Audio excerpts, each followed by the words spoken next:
Membership Program. Unlock the opportunity to be part of the GCIL team. Join our first-ever membership program and become an integral part of our community. Become a member now, gomdi.org/member.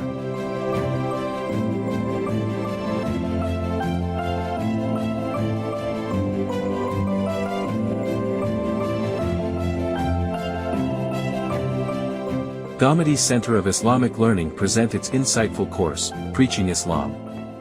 Our objective is to empower participants with the essential skills and wisdom needed to effectively convey the message of Islam to diverse audiences. In the spirit of preaching, this course teaches the profound responsibility of sharing Islamic teachings with others. Learn how to engage with diverse minds by exploring topics like the intellectual ability of the people whom we preach, and psychological considerations for preaching.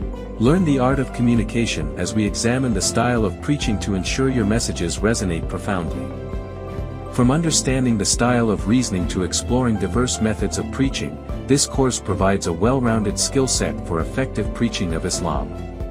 Enroll in this course today, and improve your ability to share the wisdom of Islam with intellect, empathy, and respectful dialogue. Uncover the nuances of effective communication, and become a more impactful ambassador of Islamic teachings.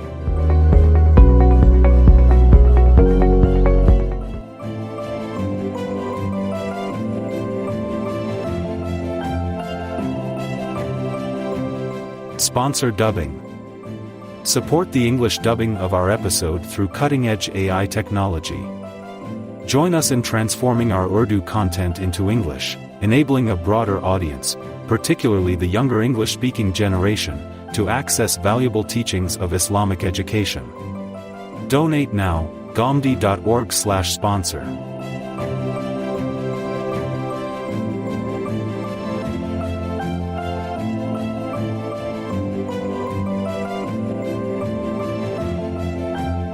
GCIL Bookstore.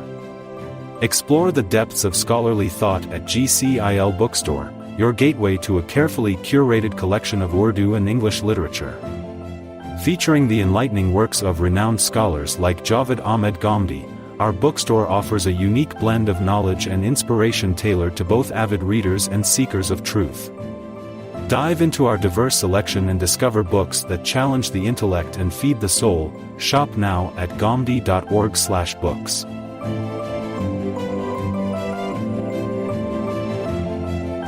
Rooted in the essence of comprehending God and expressing humility, Gomdi Center of Islamic Learning's course, The Muslim Prayer, offers a comprehensive exploration of the prayer's history, objectives, and rituals. In 9 illuminating modules, participant will also be able to discover the details of prayer timings, congregational prayer, and the etiquettes that surround this sacred ritual. Whether you're a student, seeking to deepen your understanding, or a researcher, aiming to refine your knowledge, enroll for this course as it will unravel the beauty and significance of the Muslim prayer. Let us guide you through the nuances of this fundamental act of worship, empowering you to embody its essence with grace and devotion. Don't miss this opportunity, and commence a path of enlightenment and understanding.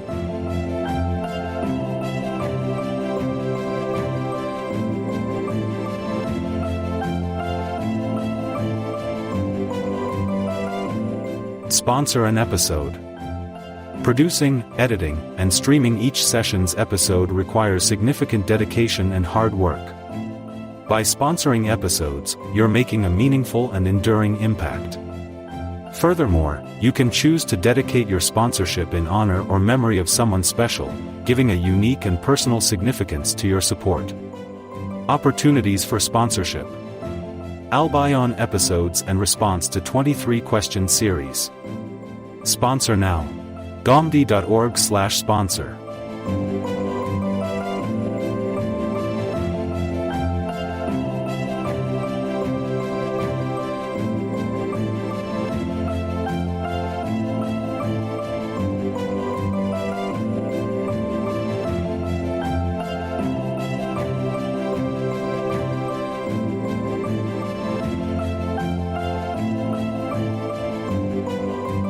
Sunday School. Open enrollment for Gomdi Center's Sunday School program is underway, and only 1 week left until classes begin. Our comprehensive online Sunday School program is specifically designed to instill positive character traits in our students, based on core Islamic values in the light of Quran and Sunnah. We aim to cultivate critical thinking in our students and teach them how to objectively explore and understand religion, so that they can confidently become religious and community leaders of tomorrow.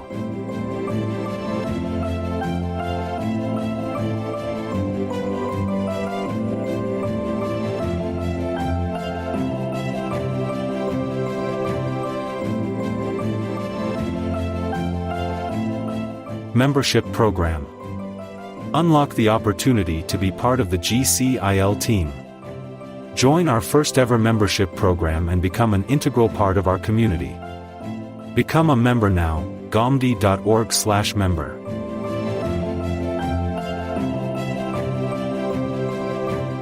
Gomdi Center of Islamic Learning present its insightful course, Preaching Islam. Our objective is to empower participants with the essential skills and wisdom needed to effectively convey the message of Islam to diverse audiences.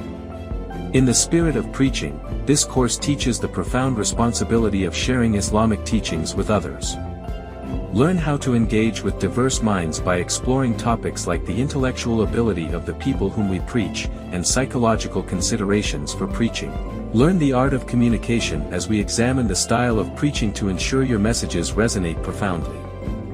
From understanding the style of reasoning to exploring diverse methods of preaching, this course provides a well-rounded skill set for effective preaching of Islam. Enroll in this course today, and improve your ability to share the wisdom of Islam with intellect, empathy, and respectful dialogue. Uncover the nuances of effective communication, and become a more impactful ambassador of Islamic teachings.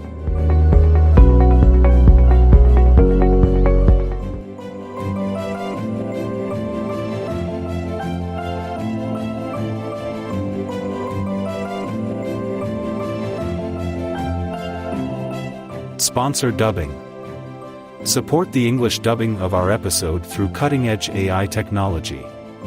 Join us in transforming our Urdu content into English, enabling a broader audience, particularly the younger English-speaking generation, to access valuable teachings of Islamic education.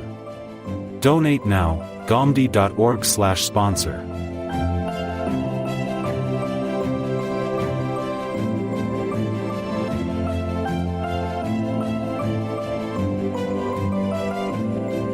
GCIL Bookstore. Explore the depths of scholarly thought at GCIL Bookstore, your gateway to a carefully curated collection of Urdu and English literature. Featuring the enlightening works of renowned scholars like Javed Ahmed Gomdi, our bookstore offers a unique blend of knowledge and inspiration tailored to both avid readers and seekers of truth.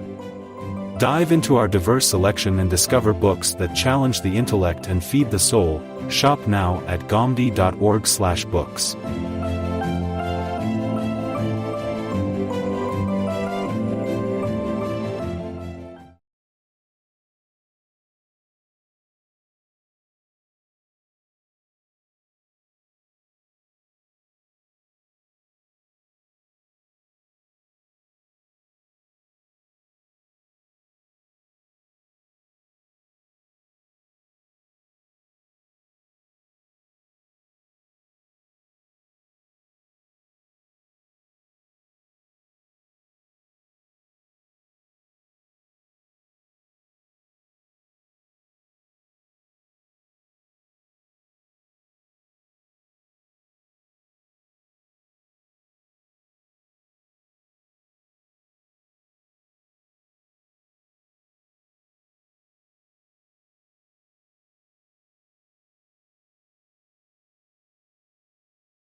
الحمد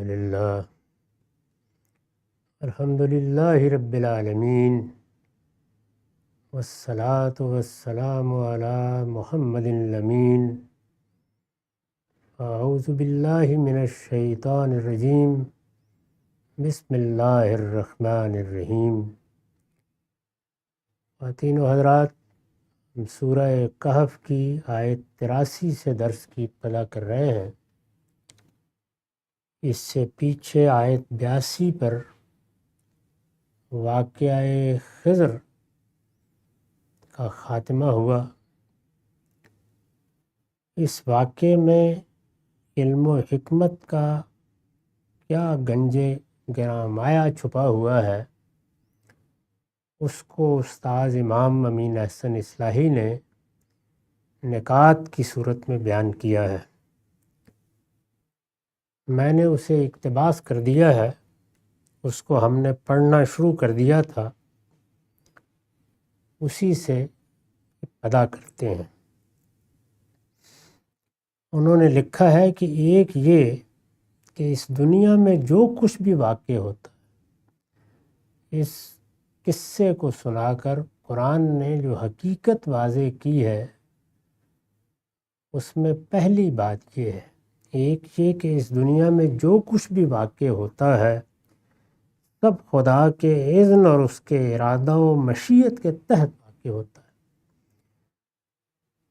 اللہ تعالیٰ نے یہاں اپنے سنن قائم کر رکھے ہیں۔ یہ دنیا ابتلاء کے اصول پر بنائی گئی ہے، اپنی حیثیت اور مقصد میں ایک عارضی دنیا ہے۔ آنے والی دنیا کا سامان تعمیر پیدا کر دیا گیا ہے، لیکن اسے وسیع خلاؤں میں بکھیر کر ایک چھوٹے سے علاقے کا انتخاب کیا گیا ہے جسے ہم ارض کہتے ہیں، زمین کہتے ہیں۔ وہاں انسان آباد ہے۔ اس میں جو اللہ تعالیٰ کے قوانین کار فرما ہے وہ سب خودکار طریقے پر کام کر رہے ہیں۔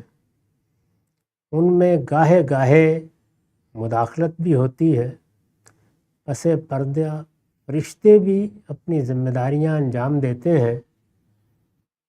یہ سب قوانین اور قاعدوں کے مطابق ہو رہا ہے، لیکن ان میں سے کوئی چیز بھی ایسی نہیں کہ جو اللہ تعالیٰ کے اذن کے بغیر ہو جاتی ہے اور اس کو اپنی اس کائنات میں پتہ ہی نہیں چلتا کہ کیا ہو گیا، یا اس کے ارادے اور مشیت کے بغیر ہو سکتی ہے۔ یہ سب چیزیں اس نے اسی طرح بنائی ہیں۔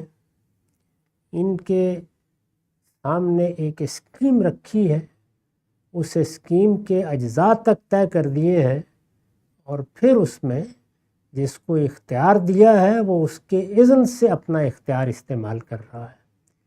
جس کو کوئی چیز عطا کی ہے وہ اپنے اذن سے فرشتوں کے سپرد کر دی ہے۔ جہاں مداخلت کا فیصلہ کیا ہے اپنی حکمتوں کے تحت کیا ہے۔ ہر چیز میں اللہ تعالیٰ کی مشیت اور اس کا ارادہ کار فرما ہے، کوئی چیز اس کی گرفت سے باہر نہیں ہے۔ اگر ہم اپنے اختیار کو استعمال کر کے غلطی کرتے ہیں تو اس میں شبہ نہیں کہ وہ اپنے اختیار کو استعمال کر کے کرتے ہیں، اسی لیے اس کے لیے مسئول اور جواب دہ ہیں۔ لیکن اگر وہ اختیار ہمارے پروردگار نے نہ دیا ہوتا تو ہم اس کو کہیں سے حاصل نہیں کر سکتے تھے۔ وہ اختیار بھی اسی کا دیا ہوا ہے، چنانچہ ہر چیز اس کی طرف سے اذن پاتی ہے، اجازت پاتی ہے تو روبہ عمل ہوتی ہے۔ اس کے اذن و ارادہ کے بغیر ایک ذرہ بھی اپنی جگہ سے حرکت نہیں کر سکتا۔ یہ پہلی بات تھی۔ دوسری یہ کہ خدا خیر مطلق اور حکیم ہے، یعنی اس کا ارادہ اس کی حکمت کے ساتھ ہے، اس سے کوئی شر وجود میں نہیں آتا۔ وہ جو کچھ کرتا ہے وہ خیر مطلق ہوتا ہے، سراپا بھلائی ہوتا ہے، اور اس کے ہر فیصلے میں حکمت ہے۔ دوسری یہ کہ خدا خیر مطلق اور حکیم ہے، اس وجہ سے اس کا کوئی ارادہ بھی خیر اور حکمت سے خالی نہیں ہوتا۔ وہ اگر اہل باطل کو ڈھیل دیتا ہے تو اس لیے نہیں کہ وہ باطل سے محبت کرتا یا اس کے آگے بے بس اور مجبور ہے، بلکہ اس کے اندر بھی وہ کسی خیر عظیم کی پرورش کرتا ہے۔ یعنی بظاہر لگتا ہے کہ باطل کو مہلت دے دی گئی ہے، باطل زمین پر دندنا رہا ہے، باطل لوگوں کے گلے کاٹ رہا ہے، باطل فساد پیدا کر رہا ہے، بظاہر یہ لگ رہا ہوتا ہے، تو یہ اللہ تعالیٰ کی دی ہوئی ڈھیل کے نتیجے میں ہوتا ہے۔ یعنی وہ ابھی گرفت نہیں کر رہا، اس نے چونکہ دنیا ابتلا کے اصول پر بنائی ہے، موقع دے دیا ہے، لیکن یہ موقع دینا بھی ایسے نہیں ہے کہ اللہ کو کچھ وقت کے لیے باطل سے محبت ہو گئی ہے یا وہ اس باطل کے آگے بے بس اور مجبور ہے، اس کا ہاتھ نہیں پکڑ سکتا، بلکہ اس کے اندر بھی وہ کسی خیر عظیم کی پرورش کرتا ہے۔ یعنی کوئی بڑا خیر نمودار ہوتا ہے جو ظاہر ہے کہ بعض موقعوں کے اوپر برسوں کے بعد سامنے آتا ہے، اور بعض موقعوں پر قیامت ہی میں سامنے آئے گا کہ اس میں کیا کیا حکمتیں پوشیدہ تھیں۔ یہ سب بھی اس کی طرف سے خیر ہی ہوتا ہے۔ اسی طرح اگر وہ اہل حق کو مصائب و آلام میں مبتلا کرتا ہے، پیغمبروں پر مصائب آ گئے، پیغمبر آلام میں مبتلا ہوئے، اللہ تعالیٰ کے وہ بندے جن سے اس نے اپنی محبت ظاہر کی ہے اپنی کتابوں میں، ان پر بھی ابتلا کے اور آزمائش کے زمانے آ گئے۔ یہ کیوں ہوتا ہے؟ اسی طرح اگر وہ اہل حق کو مصائب و آلام میں مبتلا کرتا ہے تو اس لیے نہیں کہ اسے اہل حق کے مصائب سے کوئی دلچسپی ہے، یعنی وہ انہیں مصیبت میں ڈالنا چاہتا ہے، اسے خوشی ہو رہی ہے، بلکہ وہ اس طرح ان کے لیے کسی بڑے خیر کی راہیں کھولتا ہے۔ یعنی کوئی بڑا خیر پیش نظر ہوتا ہے جس کو سامنے رکھ کر وہ لوگوں کو اس طرح کے امتحانات سے گزارتا ہے۔ چنانچہ سب سے بڑی جماعت جس کو خود اللہ تعالیٰ نے یہ کہا کہ وہ خیر امت تھے، رسالت مآب صلی اللہ علیہ وسلم پر ایمان لانے والوں کی جو جماعت جس کو ہم جماعت صحابہ کہتے ہیں، قرآن مجید نے اس کے بارے میں یہ بیان کیا ہے کہ اللہ ان سے راضی ہو گیا، یعنی اللہ تعالیٰ کے ساتھ انہوں نے وفاداری کا حق ادا کر دیا۔ ان کے مجموعی رویوں کی بنیاد پر اس پوری جماعت کے بارے میں یہ کہا ہے کہ کنتم خیر امہ، تم ایک بہترین جماعت ہو۔ پھر یہ بتایا ہے کہ یہ بہترین جماعت ہی ہے جس کو میں نے یہ ذمہ داری دی ہے کہ اخرجت للناس، تاکہ اب جاؤ اور دنیا میں لوگوں تک پیغام پہنچاؤ۔ تم امت وسط ہو، یعنی انسانیت کے درمیان اور رسول کے درمیان میں کھڑے ہو، امت وسط ہو، یہ سب فرمایا۔ اور اس سب کے باوجود ان کے بارے میں یہ کہا کہ وَلَنَبْلُوَنَّكُمْ بِشَيْءٍ مِّنَ الْخَوْفِ وَالْجُوعِ وَنَقْصٍ مِّنَ الْأَمْوَالِ وَالْأَنفُسِ وَالثَّمَرَاتِ، کہ تم جس منصب پر فائز ہو اس کے تقاضے سے اب امتحانات اور آزمائشوں کا ایک سلسلہ شروع ہونے والا ہے۔ وہ امتحانات و آزمائشیں میری طرف سے ہوں گے، اور میں تمہیں فلاں فلاں چیز میں آزماؤں گا۔ اس میں بھوک کا ذکر ہے، اس میں خوف کا ذکر ہے، اس میں جو کچھ انسان کو دنیا میں میسر آتا ہے، باغات ہیں، گلے ہیں، مال ہے، دولت ہے، یہ فرمایا اس میں شدید نقصانات ہوں گے، اور یہ سب یہ دیکھنے کے لیے ہے کہ تم اس میں کیا رویہ اختیار کرتے ہو۔ اگر میں نے یہ اتنا بڑا منصب تمہیں دیا ہے کہ اب قیامت تک انسانیت تمہاری طرف دیکھے گی، تم دین کا نمونہ بن گئے ہو، اور دین کی دعوت پیغمبر کے ذریعے سے تم تک پہنچی، اور اب دین کا یہ اثاثہ، یہ قرآن، یہ سنت تمہارے سپرد کیا گیا ہے، تم اسے دنیا تک پہنچاؤ گے، تو اس کا یہ مطلب نہیں ہے کہ تمہارے لیے امتحانات نہیں ہیں۔ دوسری جگہ بطور اصول اس کو بیان کیا، کیا لوگوں نے خیال کر لیا ہے، یہ قرآن کے الفاظ ہیں، کہ وہ ایمان کا اظہار کریں گے، وہ اپنے رب سے تعلق کا اظہار کریں گے، وہ ہم لا یفتنون، اور انہیں امتحانوں سے نہیں گزارا جائے گا۔ تو اللہ تعالیٰ نے ابتلا، امتحان، اس میں یہ تفریق نہیں کی کہ اگر میرے ہیں اور خیر امت ہیں اور میں نے کوئی منصب ان کو دیا ہے، یہ پیغمبر ہیں، یہ شہداء ہیں، یہ صدیقین ہیں، تو اب ان کے لیے معافی ہے۔ ان کو بھی اسی طریقے سے بڑے بڑے امتحانات سے بلکہ خصوصی امتحانات سے گزارا جاتا ہے۔ یہ سب کس لیے؟ اس لیے کہ بڑے خیر کی راہ کھولنی ہے۔ چنانچہ پھر ان کو جو مرتبہ حاصل ہوا دنیا میں، جس طرح وہ ہمارے لیے اسوہ بنے، جیسے اب دین کی ہدایت کے نمونے کے طور پر ہم ان کو دیکھتے ہیں، اور جس طرح اللہ کے پیغمبر کی طرف سے ان کو یہ سرٹیفکیٹ ملا کہ تمہیں کسی چیز کے بارے میں اگر فیصلہ کرنا ہو کہ وہ صحیح ہے یا غلط، تو دیکھا کرو ما انا علیہ و صحابی، میں اور میرے صحابہ کا رویہ کیا تھا، ان کا طریقہ کیا تھا۔ تو یہ اتنا بڑا مرتبہ جو ان کو حاصل ہوا، اور دنیا میں بھی ایک بڑی سلطنت اللہ نے ان کے سپرد کر دی۔ روم و ایران کی عظیم سلطنتیں ان کے سامنے خس و خاشاک کی طرح اڑ گئیں۔ یہ سب کچھ اللہ نے یہاں دیا، قیامت میں کیا خیر ملنے والا ہے اس کا ہم اندازہ نہیں کر سکتے، لیکن دنیا میں مصائب سے گزرے، آلام سے گزرے۔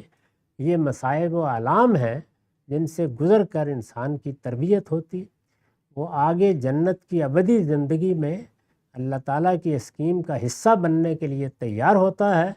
اس وجہ سے علم میں بھی خیر ہی ہوتا ہے۔ تیسری یہ کہ انسان کے علم کی رسائی محدود ہے، یعنی ہمیں جو علم اللہ تعالیٰ نے عطا فرمایا ہے،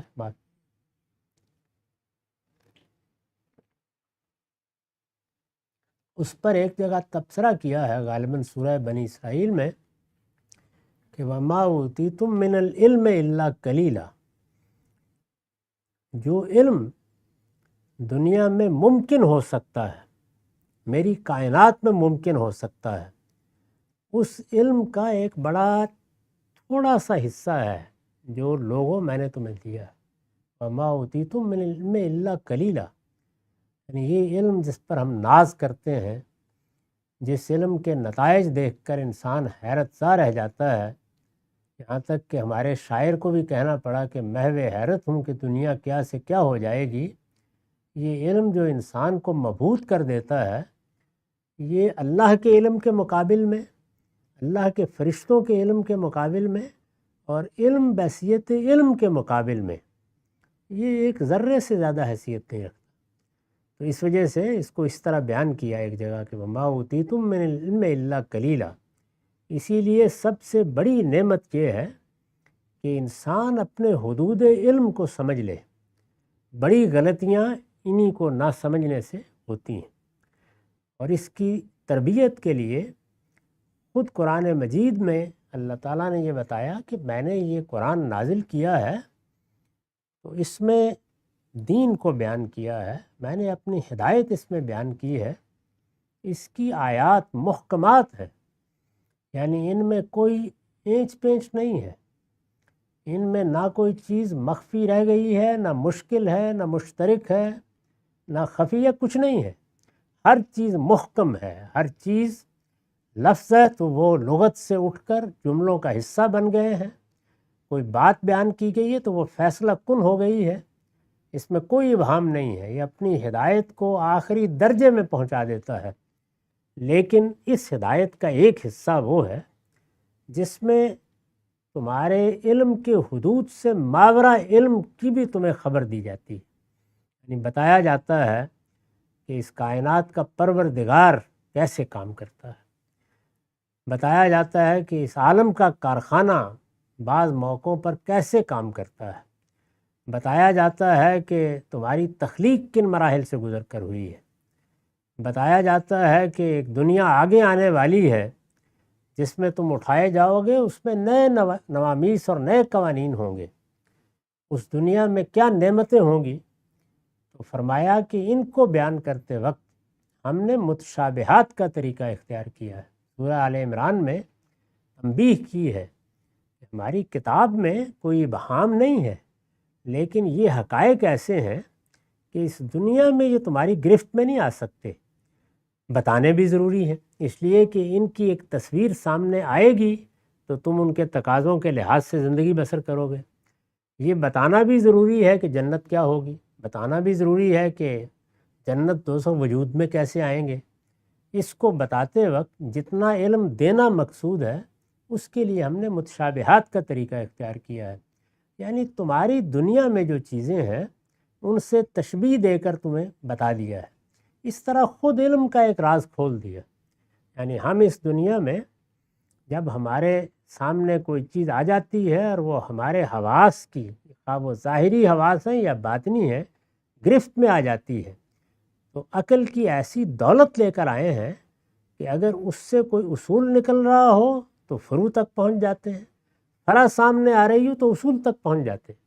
اس کے نتیجے میں ہمارا علم بڑی تیز رفتاری کے ساتھ بڑھنا شروع ہو جاتا ہے، نئے سے نئے نتائج پیدا ہونا شروع ہو جاتے ہیں. یہ ہمارے علم کی عظیم نعمت ہے، عظیم دولت ہے جو ہمیں عطا فرمائی گئی ہے. لیکن یہ عظیم دولت اور یہ عظیم نعمت کیا لامحدود ہے؟ تو متشابہات کا اسلوب اختیار کر کے یہ بتایا کہ تم قیاس کر کے چیزوں کا تصور کر سکتے ہو، یہ خود غیر معمولی صلاحیت ہے جو تمہیں دی گئی ہے. تو ہم نے اسی لیے تمہاری دنیا سے تشبیہ دے کر، مشابہ ٹھہرا کر بعض وہ حقائق تمہیں بتائے ہیں جو تمہارے حواس کی گرفت سے یا عقل کی گرفت سے ماوراء ہیں، ان کو بھی بتایا ہے اور ان کے بارے میں پھر نصیحت کی ہے. یہ نصیحت کی ہے کہ والراسخون فی العلم، وہ لوگ کہ جن کو علم میں رسوخ ہوتا ہے وہ کبھی ان متشابہات کے درپے نہیں ہوتے. یعنی یہ کہ میں اب ان کی حقیقت جان کے رہوں گا اور میں اس میں آخری انتہا تک پہنچ کر رہوں گا، اس کو وہ کبھی اپنے قیاسات کا ہدف نہیں بناتے، بلکہ جتنا علم ان کو دیا جاتا ہے، فرمایا کہ وہ جیسے ہی اس علم کو اللہ کی کتاب میں پاتے ہیں تو کہتے ہیں کل من عند اللہ، یہ سب ہمارے پروردگار کی عنایت ہے، اس کی طرف سے ہمیں یہ معلومات حاصل ہو گئی ہیں، ہم کبھی ان کی حقیقت کے درپے نہیں ہوں گے. اور پھر لوگوں کو تنبیہ کی ہے کہ ان کی حقیقت کے، یعنی اپنے حدود علم سے ماوراء چیزوں کی حقیقت کے درپے ہونے والے لوگ دو ہی وجوہ سے اس دنیا میں اترتے ہیں، اس دلدل میں اتر جاتے ہیں. یا کیا ہے؟ ابتغاء الفتنہ، ان کے پیش نظر کوئی فتنہ برپا کرنا ہوتا ہے، نیت خراب ہوتی ہے، محرکات صحیح نہیں ہوتے، وہ چاہتے ہیں کہ ان چیزوں کے پیچھے پڑ کر لوگوں کو گمراہ کریں، وہ شیطنت کو ہوا دیتے ہیں. اور یا ابتغاء تاویلہ ہی، وہ فطری تجسس حدود سے بڑھ جاتا ہے کہ آخر ہمیں ان چیزوں کو بھی سمجھنا ہی ہے، ان کو سمجھے بغیر ہم کیسے مطمئن ہو سکتے ہیں. تو دونوں کو وجوہ کو بیان کر دیا، ابتغاء الفتنہ و ابتغاء تاویلہ ہی. فرمایا کہ جو لوگ ان دونوں چیزوں کو اختیار کرتے ہیں، اما الذین فی قلوبہم زیغ، اپنے باطن پر نگاہ ڈال کے دیکھیں، اگرچہ دوسری چیز اپنی ذات میں بری نہیں ہے لیکن دل کی ٹیڑھ کے بغیر یہ قائم نہیں رہ سکتی. تو اس طرح قرآن نے تجزیہ کر کے بتا دیا ہے کہ تمہارے حدود علم کیا ہیں. تو اس کو استاذ امام یہاں واضح کرتے ہیں. تیسری یہ کہ انسان کے علم کی رسائی محدود ہے، یعنی یہ نہیں ہے کہ اسے لامحدود علم دے کر بھیج دیا گیا ہے، وہ جہاں تک پہنچے گا وہ بھی محدود ہے، جہاں تک وہ اپنے حواس کو اور زیادہ تیز رفتار کر لے گا وہ بھی محدود ہے. اس وجہ سے یعنی چونکہ اس کے علم کی رسائی محدود ہے، اس وجہ سے وہ خدا کے ہر ارادے کی حکمت کو اس دنیا میں نہیں معلوم کر سکتا. یعنی یہاں ایک حد تک باتیں معلوم ہوتی ہیں.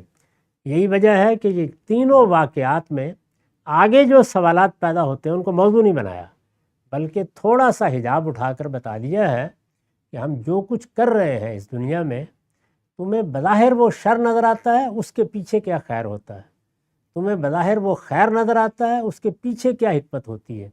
تو یہ چیز بتائی ہے کہ اس طرح سے ہم یہ سب کچھ کر رہے ہوتے ہیں. اس وجہ سے وہ خدا کے ہر ارادے کی حکمت کو اس دنیا میں نہیں معلوم کر سکتا.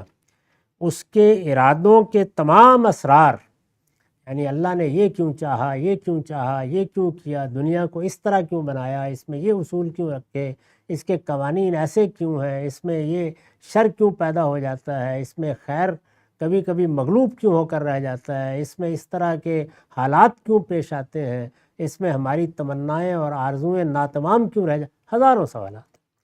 یہ سب ظاہر ہے خدا کے ارادوں کو جاننے کی خواہش ہے، لیکن خدا اپنے ارادوں کو، تمام ارادوں کو بندوں پر ظاہر نہیں کرتا. اس کے ارادوں کے تمام اسرار صرف آخرت ہی میں بے نقاب ہوں گے.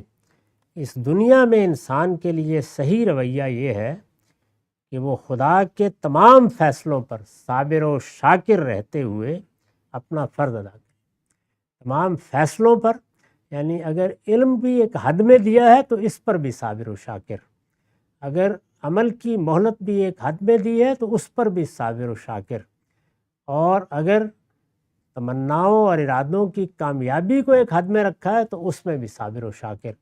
وہی جو راسخون فی العلم، وہاں ایک ایک لفظ کمال کا ہے، یعنی یہ کہا کہ جو لوگ ان چیزوں کے درپے ہوتے ہیں وہ اپنے آپ کو عالم سمجھ رہے ہوتے ہیں، جبکہ ان کا علم اطلاع علم ہوتا ہے، وہ اپنے حدود علم سے تجاوز کر رہے ہوتے ہیں، وہ ان چیزوں کے درپے ہوتے ہیں جو انسان کی گرفت سے باہر ہیں، وہ اپنے حدود علم کو جانے بغیر ان دنیاؤں میں اترنے کی کوشش کرتے ہیں جہاں تخیل کے سوا کوئی راہواری میسر نہیں ہے۔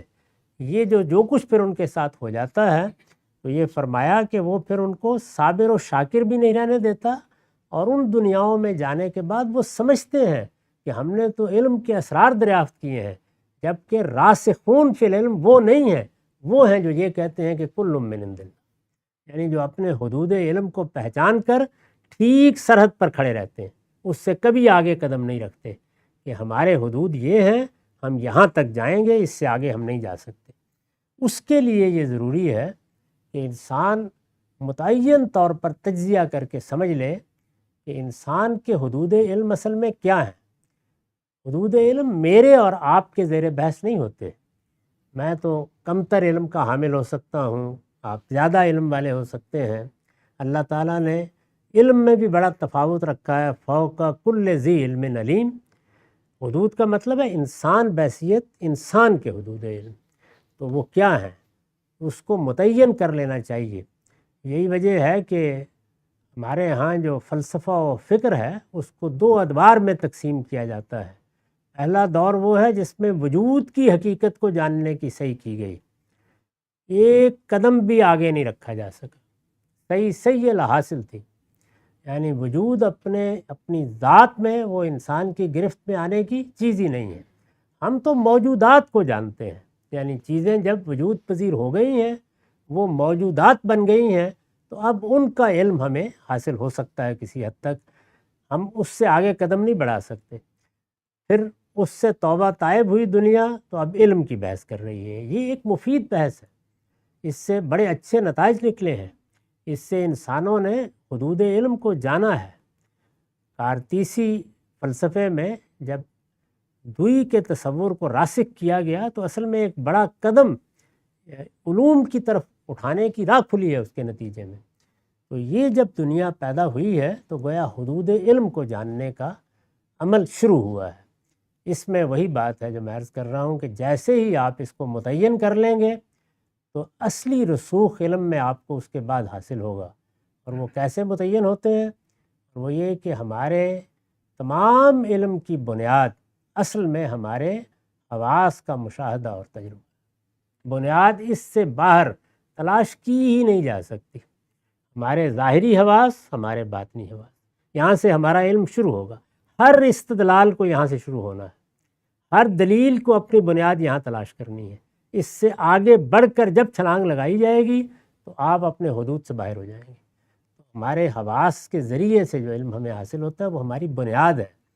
اس کے بعد اللہ نے ہمیں عقل دی ہے۔ جو علم ہمیں ہمارے حواس سے حاصل ہوتا ہے، ہمارے شعور کی ساخت میں اس علم کو متعین کرنا، اس کو امتیاز دینا، اس کے نام رکھنا، اس کو کیٹیگرائز کرنا، یہ سب صلاحیتیں موجود ہیں۔ یعنی لیکن وہ کون سا علم ہے؟ وہ جو ہمارے حواس سے حاصل ہوتا ہے۔ اس کے بعد ہماری عقل دو کام کرتی ہے، وہ یہ کرتی ہے کہ اپنے شعور کی اس ساخت میں جو چیزیں واجب ہوتی ہیں ان کو جاننا شروع کر دیتی ہے۔ مثلا ہم جانتے ہیں کہ فعل فاعل کے بغیر نہیں ہو سکتا، اور فعل کو ہم نے دیکھ لیا، اس کا مشاہدہ کر لیا، ہمارے باطن میں ہمارے شعور کی ساخت واجب کر رہی ہے عقلی طور پر کہ اب اس کا فاعل بھی ہونا چاہیے۔ یا ہم نے معلول کو دیکھ لیا تو علت بھی ہونی چاہیے، ہم نے اثر کو دیکھ لیا تو مؤثر بھی ہونا چاہیے۔ یہ گویا وجوب عقلی ہے، عقل نے واجب کر دیا۔ دوسری چیز کیا ہے؟ عقل امکانات پیدا کرتی ہے۔ یہ اگر اس طرح ہے یا میں اس چیز کو اس طرح دیکھ رہا ہوں تو ایک امکان یہ ہے، ایک امکان یہ ہے، ایک امکان یہ ہے۔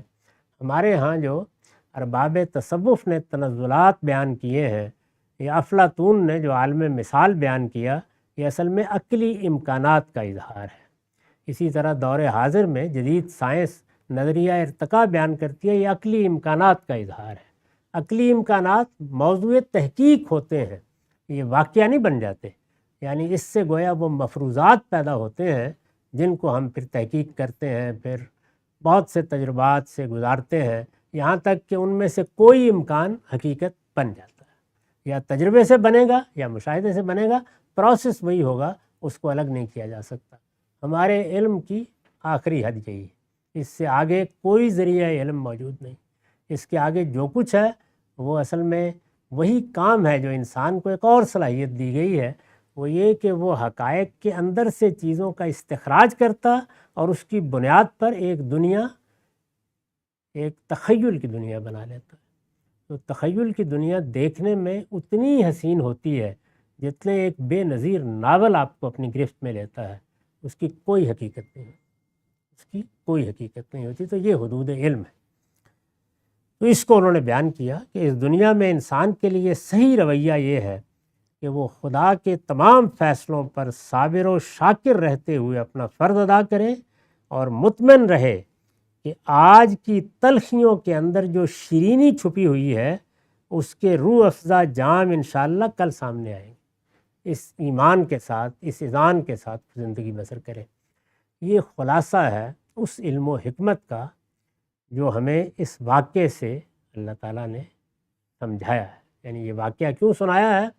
تاکہ اللہ کے رسول جو اس وقت موجود ہے، صحابہ کرام، وہ اللہ تعالیٰ کے فیصلوں، اللہ تعالیٰ کے ارادوں، اللہ تعالیٰ کے کاموں اور اللہ تعالیٰ کے سنن کے بارے میں جو علم دیا جاتا ہے اس کو بھی سمجھ لیں، اور اس سے متعلق انہیں کیا رویہ اختیار کرنا ہے اس کو بھی سمجھ لیں۔ اگر وہ سمجھ لیں گے تو پھر ان کے لیے کسی زیغ و ضلال کا کوئی امکان نہیں ہے، لیکن اگر وہ اس حدود سے تجاوز کریں گے تو پھر اللہ تعالیٰ کا فتویٰ وہی ہے کہ اما الذین فی قلوبہم زیغ فیتبعون ما تشابہ منہ، یعنی جن کے دلوں میں ٹیڑھ ہے وہ پھر اسی کو اپنی دنیا، اپنا شرف، اپنا امتیاز بنا لیتے ہیں، اور پھر کہتے ہیں کہ علم تو یہ ہوتا ہے، اس طرح سمجھا جاتا ہے چیزوں کو۔ دراحال ہے کہ اس کی کوئی حقیقت نہیں ہوتی، وہ بالکل ایک پائے چوبی ہیں، وہ آپ نے ایک لکڑی کی ٹانگ بنا لی ہے اور خیال کر رہے ہیں کہ آپ اس پر کھڑے ہیں، کسی چیز پر نہیں ہوتے۔ اس کے بعد دوسرے سوال کو لیا ہے، وَيَسْأَلُونَكَ عَنْ ذِي الْقَرْنَيْنِ، فرمایا وہ تم سے ذوالقرنین کے بارے میں بھی پوچھ رہے ہیں۔ میں نے عرض کیا تھا کہ یہ اہل کتاب کے سوالات ہیں، وہ اب سامنے آ رہے ہیں اور آ کر قریش کو، مشرکین کو کہتے ہیں کہ ذرا یہ بھی پوچھیے، ذرا یہ بھی پوچھیے۔ ظاہر ہے یہ بڑا فطری انسانی رویہ ہے۔ وہ اس سے پہلے ایک پوری روایت سے واقف ہیں، ان کے ہاں بہت پیغمبر آ چکے ہیں، وہ جانتے ہیں کہ پیغمبروں کو اللہ تعالیٰ کیا علم دیتا ہے، وہ اس طرح کے سوالات کر رہے ہیں۔ ان میں سے ایک سوال یہ بھی تھا کہ ان سے ذرا پوچھیے کہ یہ ذوالقرنین کو بھی جانتے ہیں۔ اب عرب اس سے بالکل واقف ہی نہیں تھے، ان کو کچھ معلوم نہیں تھا یہ کیا ہے کیا نہیں۔ ان لوگوں کے ہاں البتہ یعنی بائبل میں بہت سا ذکر ہوا ہے، تو ان کی تاریخ میں اس شخصیت کا غیر معمولی کردار تھا، چنانچہ انہوں نے یہ سوال بھی کر دیا، یہ تم سے ذوالقرنین کے بارے میں پوچھ رہے ہیں۔ آپ کی ذوالقرنین کا کیا مطلب ہے؟ میں نے لکھا ہے اس کے لفظی معنی ہے دو سینگوں والا۔ ذوالقرنین کا مطلب ہے دو سینگوں والا۔ یہاں اس سے مراد غالباً قدیم ایرانی بادشاہ خسرو سائرس ہے، یعنی ایران کے ایک بادشاہ کا ذکر بائبل میں بھی بہت آیا ہے، وہ سائرس ہے۔ اس کا اصل نام قرش تھا۔ وہ 6 صدی قبل مسیح میں، یعنی سیدنا مسیح کی پیدائش سے 600 سال پہلے، وہ 6 صدی قبل مسیح میں اپنے والد کمبوچیا کی چھوٹی سی ریاست انشان کا والی مقرر ہوا۔ برسر اقتدار آتے ہی اس کو مادہ کے حکمران کے حملوں کا مقابلہ کرنا پڑا۔ مادہ یہ وہ علاقہ تھا جس کو اب ہم عراق شام کہتے ہیں، قدیم زمانے میں اس کو مادہ کہا جاتا تھا۔ برسر اقتدار آتے ہی اس کو مادہ کے حکمران کے حملے کا مقابلہ کرنا پڑا، جس میں اس کو فتح حاصل ہوئی۔ اس کے بعد فتوحات کا سلسلہ شروع ہو گیا اور چند ہی برسوں میں اس نے وقت کی تمام بڑی بڑی ریاستوں کو زیر نگیں کر لیا۔ بہت بڑے فاتح کی حیثیت سے اس نے ارد گرد کی ساری دنیا کو کم و بیش فتح کر لیا، اور اس کی سلطنت بتدریج دنیا کے دونوں کناروں مشرق و مغرب تک پھیل گئی، یعنی اس وقت کی متمدن دنیا جس میں اس وقت لوگ رہتے تھے۔ چنانچہ کہا جا سکتا ہے کہ اس وقت کی پوری مہذب دنیا عملاً اس کی تابع فرمان تھی۔ اس سے پہلے اس سے زیادہ وسیع اور پرشکوہ سلطنت کوئی اور قائم نہیں ہوئی۔ تو یہ اس بادشاہ کا غالباً ذکر ہے۔ آگے کچھ مزید شواہد بھی آئیں گے، اور پھر جو کچھ قرآن نے اس کے بارے میں بیان کیا اور جو اس کے واقعات سنائے، اس میں ہمارے لیے کیا تعلیم ہے اور یہاں کیا پہلو ہے جس سے متعلق کیا ہے، وہ سب زیر بحث آئے گا۔ وقت ختم ہو گیا۔ اقول و قولی ھذا واستغفر اللہ لی ولکم ولسائر۔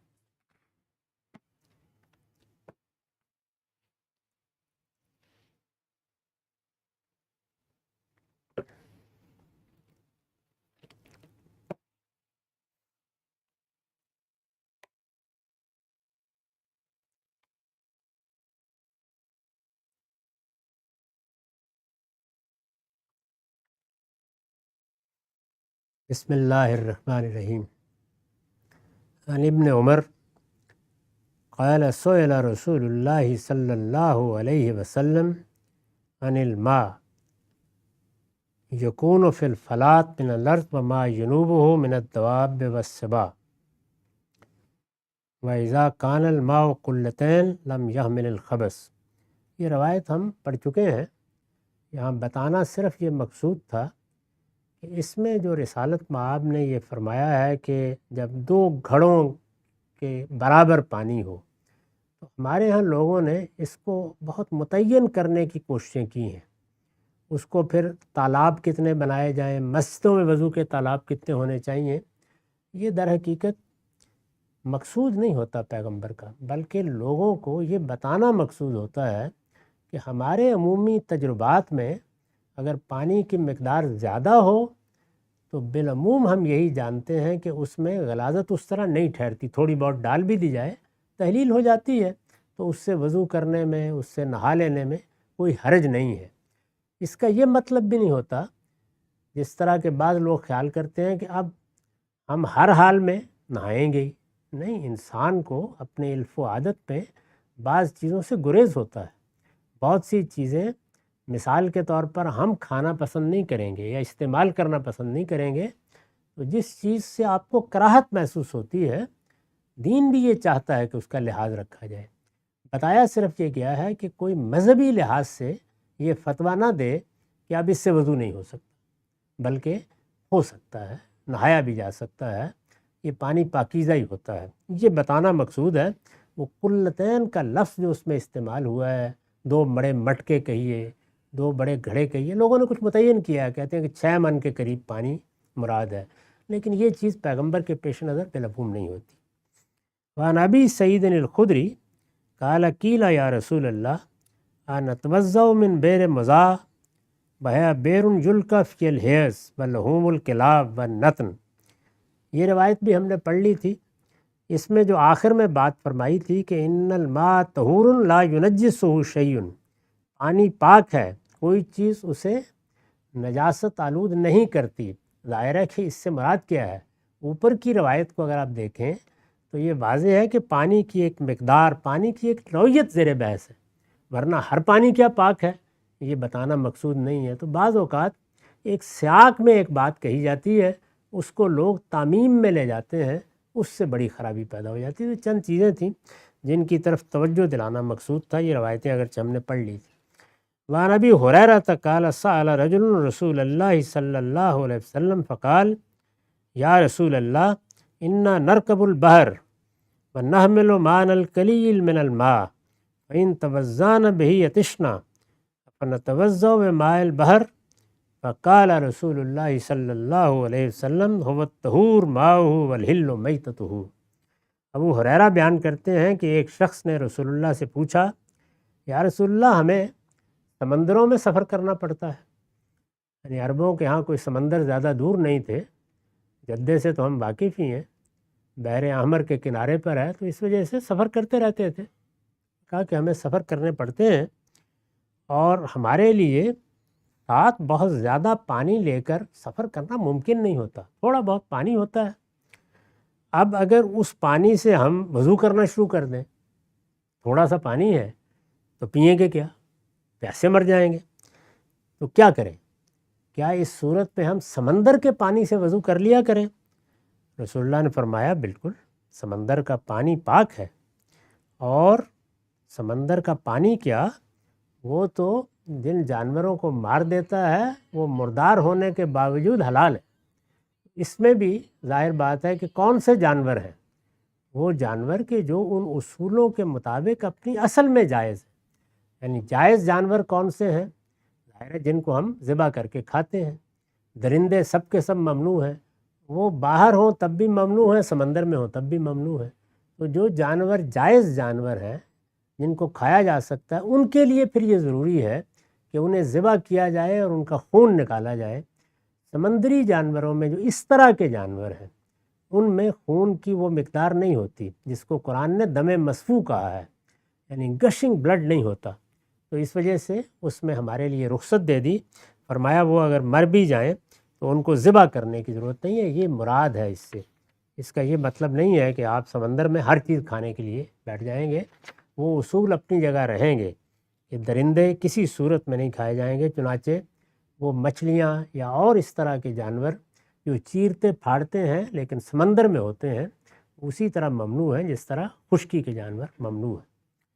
وعن ابی زید عن عبداللہ ابن مسعود ان النبی صلی اللہ علیہ وسلم قال لہو لیلۃ الجن معاف کیجیے گا وعن کبشۃ بنت کعب ابن مالک وکانت تحت ابن ابی قتادہ انا ابا قتادہ دخل علیہا فسکبت لہو وضوءا فجاءت ہرۃ تشرب منہ فاصغى لها الاناء حتى شربت قالت کبشہ فرانی انظر الیہ فقال اتعجبین یا ابنۃ اخی قالت فقلت نعم فقال ان رسول اللہ صلی اللہ علیہ وسلم قال انہا لیست بنجس انہا من الطوافین علیکم او الطوافات۔